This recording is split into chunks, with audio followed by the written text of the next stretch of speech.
Assalamualaikum warahmatullahi wabarakatuh. Saya Deddy Suherman dengan NIM 160730014. Saya mahasiswa Prodi Biologi Fakultas Sains dan Teknologi Universitas Islam Negeri Araniri, Banda Aceh.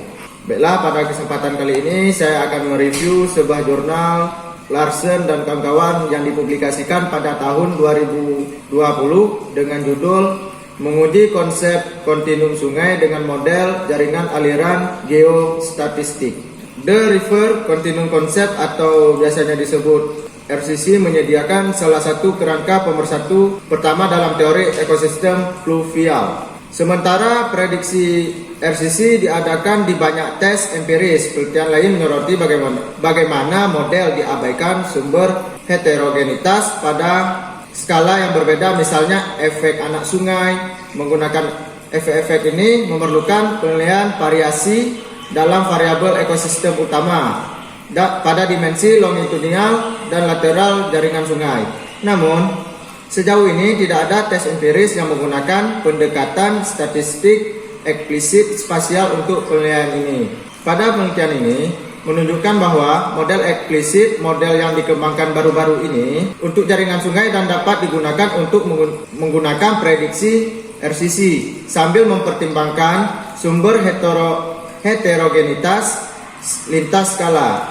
Para peneliti menggunakan data makro invertebrata dari 195 situs. Pemantauan dari 1 sampai ke 4 aliran pesanan tersebar di seluruh jaringan sungai. Jadi penelitian ini dilakukan di Sungai Adige di Italia.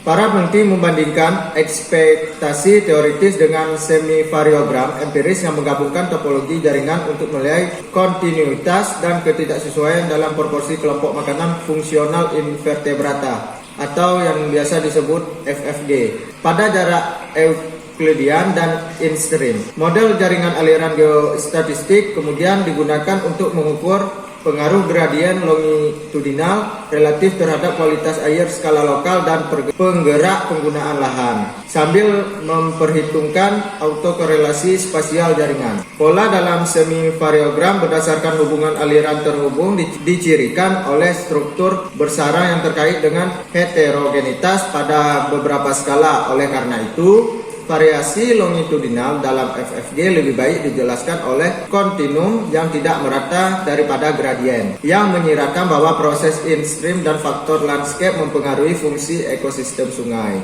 Pergeseran keseluruhan dalam FFG sepanjang profil longitudinal umumnya konsisten dengan prediksi RCC. Meskipun model terbaik seringkali menyertakan prediktor kualitas air dan penggunaan lahan lokal, model jaringan aliran lebih lanjut menunjukkan bahwa hingga 90% variasi residual rata-rata 50% diperhitungkan oleh autokorelasi spasial, terutama di antara komoditas yang terhubung dengan aliran. Perhitungan untuk autokorelasi tersebut tidak hanya meningkatkan kinerja model relatif terhadap pendekatan non-spasial, tetapi menunjukkan bahwa sebagian besar komunitas yang terhubung dengan aliran berkolerasi spasial sampai batas tertentu. Ini memiliki implikasi yang jelas untuk menilai prinsip RCC. Jadi, ini merupakan pengujian pertama dari model kontinum sungai yang secara eksplisit memperhitungkan topologi jaringan sungai dan autokorelasi. Hasil menunjukkan bahwa di Sungai Adige, kelompok pemakan makroinvertebrata menunjukkan heterogenitas panjang gradien longitudinal.